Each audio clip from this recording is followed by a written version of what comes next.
Hello children, we are going to discuss the next example of Zimbabwe. Class 9th, Political Science, chapter What is Democracy, Why Democracy. Here we are going to discuss the example of Zimbabwe. It has been the country of Southern Africa. It got its independence in 1980 from the white domination, and there was a political party. The name of the political party was ZANU-PF, Zimbabwe African National Union, and its leader was Robert Mugabe. So this political party had been involved in the freedom struggle of Zimbabwe, and after attaining the independence, Zimbabwe become the powerful country under the Robert Mugabe. But Robert Mugabe started to misuse the powers. In Zimbabwe, regular elections were conducted, but every election was won by ZANU-PF. It means that elections were conducted, elections which are an important part of democracy. They were conducted, but there was no free and fair election in Zimbabwe, because all the times elections were won by the same political party, and opposition parties and opposition workers, they were not given equal chance, equal freedom in the election. Robert Mugabe and his party, when they came in the power, after getting freedom, they also brought many changes in the constitution. And first he became the prime minister and later on president.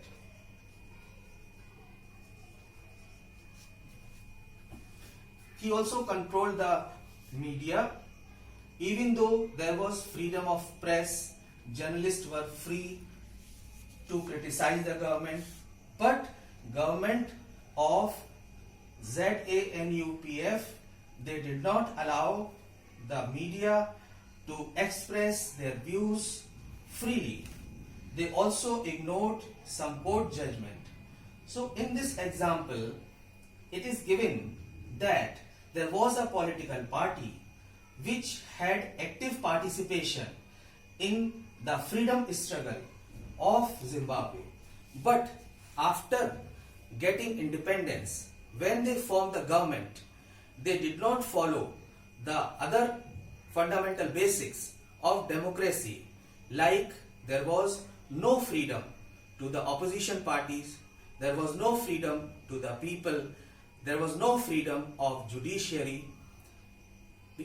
As when we study about democracy, so in democracy we find that even though elections are conducted, but all should have the equal right to cast a vote, all should have the equal right to express their opinion, and there should be a room to change. But in the example of Zimbabwe, there was no freedom, there was no right given to the people. All the decisions were taken by that particular party, by a particular leader, which was entirely against the democracy. So even the popular government and popular political parties which had been involved in the freedom struggle of any country, if they do not follow the fundamental of democracy, they become autocratic. So in that way, Zimbabwe cannot be said a democratic country. Next topic is broader meaning of democracy. Representative democracy. It is a form of democracy where people are indirectly involved in decision making. Elections are conducted, people cast their vote, they choose the representative, and representative take decision on behalf of the people. This is called indirect democracy or representative democracy.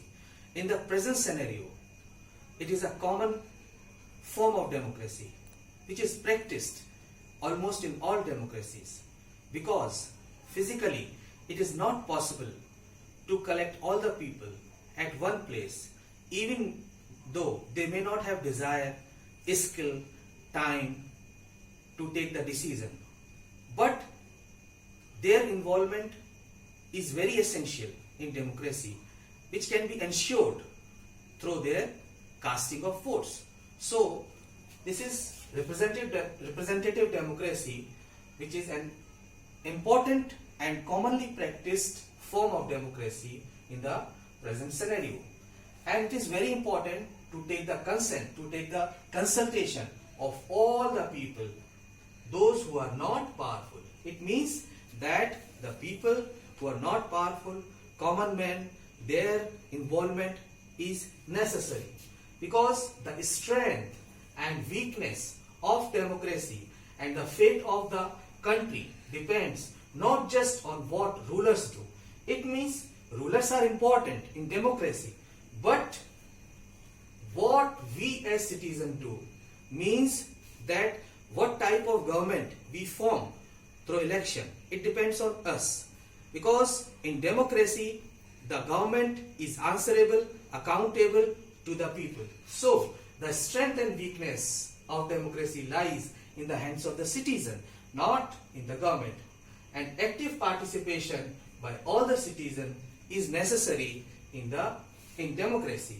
So broader meaning of democracy means that when all the people are involved in the decision making, they have their active participation, and governments are